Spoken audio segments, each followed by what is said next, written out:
베트남 결혼 어떻게 하면 실패 확률을 줄일 수 있을까에 대해서 이야기해 보도록 하겠습니다. 말씀드리기에 앞서 정답은 없습니다. 제 말이 맞다는 것이 아니라 이런 방식으로 하면 조금 낫지 않겠냐 정도로만 생각해 주시길 바랍니다. 13년간 이렇게도 해보고 저렇게도 해보고 해서 하게 된 현재 방식이니 어느 정도는 시행착오를 겪었다고 봐주시면 될 듯 합니다. 실패 확률을 줄이는 것은 사실 별거 없습니다. 현재 대부분의 국제결혼을 생각하시는 신랑들이 가지고 있는 불안감을 하나하나 해소시켜서 불안함 없이 자신감을 가지고 진행을 하면 됩니다. 그리고 마음이 움직이는 대로 마음껏 사랑해주면 됩니다. 사랑받고 있다고 느끼면 신부들 쉽게 등 돌리지 않습니다. 자, 국제결혼에서 불안감은 무엇이 있을까요? 첫 번째로 이 신부가 나쁜 의도가 있지 않은가, 즉 한국에 들어와서 도망가면 어떻게 하지? 에 대한 외국인에 대한 불안감. 둘째는 돈 때문에 결혼하는 것이 아닌가, 즉 매달 생활비를 보내줘야 하는 게 아닌가에 대한 금전적인 불안감. 셋째는 사기당하면 어떻게 하지 라는 업체 선정에 대한 불안감. 네 번째로는 내가 잘하고 있는 것인가, 즉 국내에서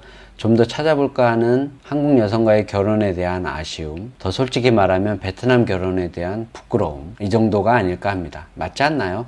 제가 결혼 당시 느낀 것과 그리 많이 다르지는 않을 거라고 생각됩니다. 이 정도만 불안감이 해결이 된 상태라면 크게 어렵지 않게 진행이 가능할 것 같습니다. 심적으로. 그럼 하나씩 해결해 볼까요? 첫 번째, 이 신부가 나쁜 의도가 있지 않은가에 대한 불안감이 사라져야 하는데, 그러려면 이 신부에 대한 믿음이 생겨야 합니다. 많이 알아가야 한다는 말이죠. 전편에서도 다룬 이야기이긴 하지만 자주 만나서 함께하는 시간이 많아지고 서로에 대해 느끼고 알아가야지만 가능한 일입니다. 하지만 국제결혼에서 그건 사실 너무 어려운 일이죠. 시간과 금전적인 측면에서 부담이 너무 됩니다. 이걸 해결하기 위해 선결혼, 후 연애였던 방식을 먼저 한 달 혹은 두 달 가까이 서로를 알아간 다음에 어느 정도 신뢰가 쌓이고 혹은 정이 든 다음 베트남에 와서 실제 만나는 방식으로 바꿔봤습니다. 이전에는 베트남에서 결혼을 한 다음 한국으로 돌아가서 신부의 좋지 않은 점이 발견되거나 성격 차이라든가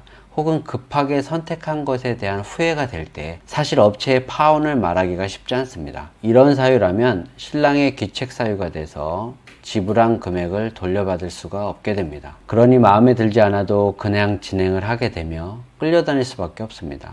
왜냐하면 결혼을 하고 왔다는 건 이미 들어간 돈이 1000단위가 넘어갔다는 말이니까요. 하지만 한번 싫어진 마음이 그리 쉽게 돌아오진 않죠. 결국엔 돈도 결혼도 다 포기하게 되고 파혼을 업체에 부탁해야 하는 입장으로 바뀌게 됩니다.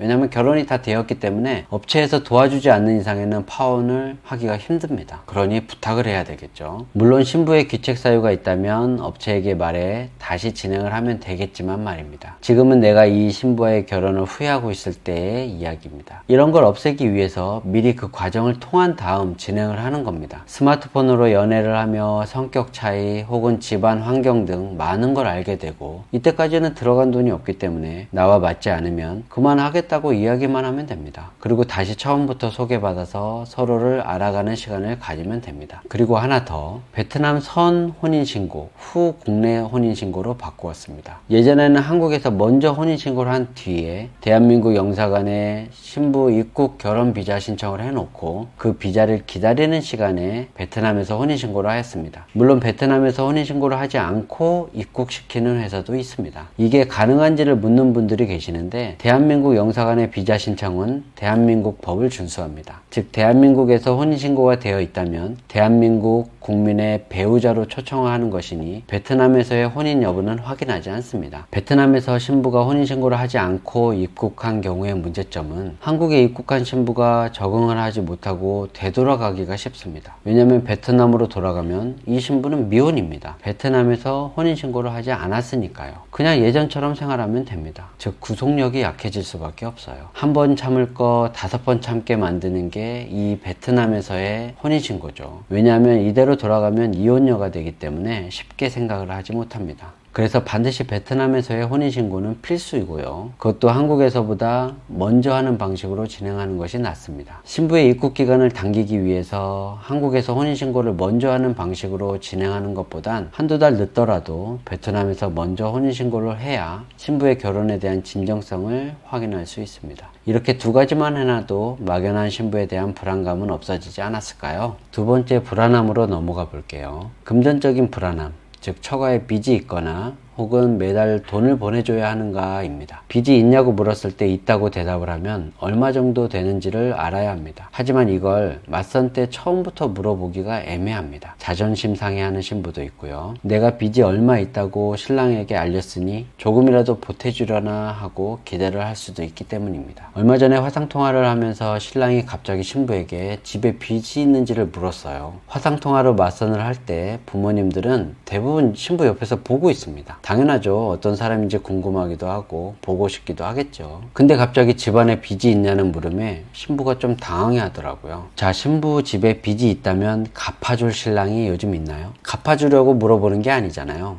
이 신부와 만날지 말지를 결정하기 위해 묻는 거잖아요. 빚이 있다면 만나지도 않으실 거잖아요. 신부 부모님 입장에서 보면 신랑과 부모님이랑 나이 차이는 별로 나지 않지만 엄연한 사윗감이고 손 아랫사람이에요. 이걸 묻는 건 솔직히 말해서 예의는 아니에요. 묻지 말라는 게 아닙니다. 저 같아도 궁금할 것 같고 저 같아도 물어볼 거예요. 근데 이렇게 처음 보는 자리에서 묻는 건 아니지 않나라는 걸 말하고 싶어요. 또 빚이 없다고 말하면 믿으실 건가요? 아니요.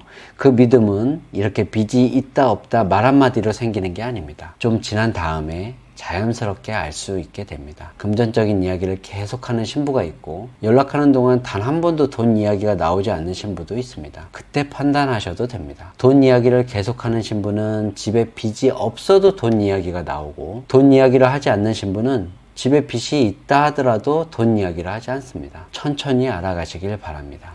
세 번째 불안감은 사기에 대한 불안감이었죠. 업체에 대한. 중개업 등록이 되어 있고 여러 인터넷이나 카페 등에서 여기는 조심해라 하는 이야기가 돌지 않는 회사라면 전편에도 말씀드렸듯 신랑 신부가 문제없이 잘 살길 바라는 사람이 중개업체라고 말씀드렸죠. 정식 등록된 회사라면 그 회사가 잘못을 했을 때 관할구청이나 보증보험 회사도 가입되어 있기 때문에 도움받을 방법도 많고 그리 크게 잘못하는 경우는 없을 걸로 합니다. 자, 네 번째는 내가 지금 잘하고 있나 라는 불안함이라고 했죠. 한국에서도 결혼할 수 있는데 라는 아쉬움, 내가 베트남까지 가서 결혼을 해야 하는가에 대한 자괴감이라고 해야 할까요? 사실 이건 국제결혼을 생각하는 분이라면 한 번쯤은 생각해 보셨을 거고 이미 답도 내려져 있는 경우가 많을 거라고 생각합니다. 사실 결혼한 후에 카카오톡 프로필 사진에 신부 사진 올리지 않는 분들 많죠. 신부가 이거 되게 서운해합니다. 우리도 마찬가지잖아요. 신부 페이스북에 내 사진은 없고 이쁘게 나온 자기 사진만 올려놓으면 의심하는 신랑분들 많지 않나요? 나를 창피해하나 보다 혹은 남자가 있나 하는 상상의 바다에서 계속 헤엄치게 되죠. 자, 스스로 이 결혼을 창피하다고 생각하면 그걸 뛰어넘는 이유를 찾아야 하고, 예를 들어 내가 너무 가진 게 없어서 혹은 학력이 낮아서 한국 결혼할 자신이 없어, 그러니 베트남 결혼을 할래, 이유가 되죠. 그 이유를 아직까지 찾지 못했다면 아직은 베트남 결혼할 마음의 준비가 되지 않은 게 아닐까요? 좀 더 고민해 보시고 해도 늦지 않습니다. 자, 오늘은 국제결혼에 대한 불안함에 대해서 이야기해 봤습니다. 서두에도 말씀드렸듯 정답은 없어요.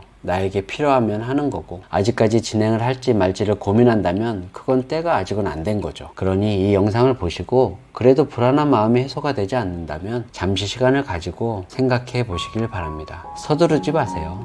체합니다.